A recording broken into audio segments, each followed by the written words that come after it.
Good morning, Botai. Shavua Tov.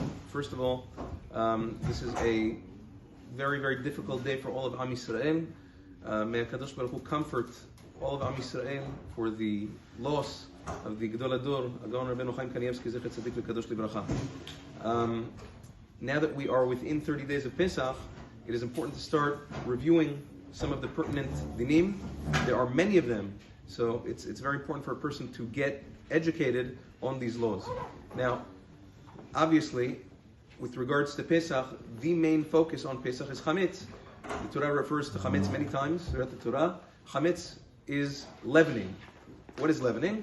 That is that when you have water come in contact with flour of any of the 5 grains, the 5 grains are wheat, barley, oat, spelt, and rye.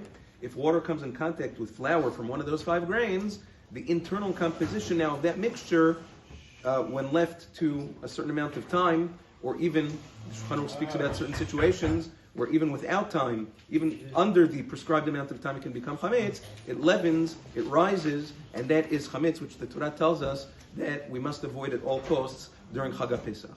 Now, like we said, that applies only to the 5 grains. However, not to other things. For instance, kitniot, legumes, beans, things of that nature, those are not chametz. Because of that, according to Maran Shulchan Aruch, rice and other legumes, there's no issue of consuming them on Pesach.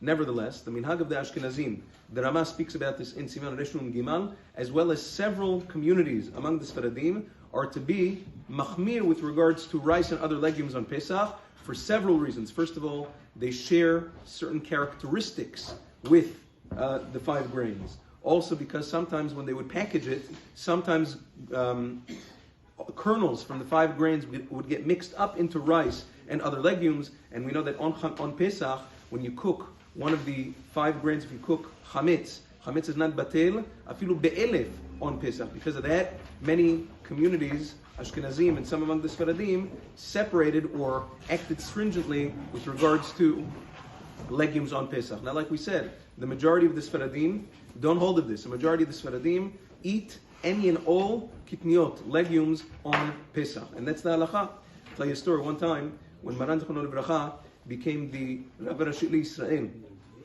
so he became the Rishon LeZion, there was a letter that came out before his times. It was actually written by the Ashkenazi chief rabbi before him, Agon of Isser Yehuda Unterman.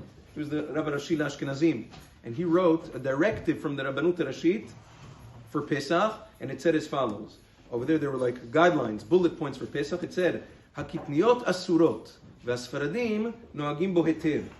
He wrote on the paper, kitniot, legumes, are forbidden on Pesach, but Sfaradim are mekil, which means that Sfaradim are lenient with regards to them. Maran Zechrono Livracha, the next year when he became Rishon LeZion, he crossed it out and he reworded it. He says that's not true. That's not correct la'alacha.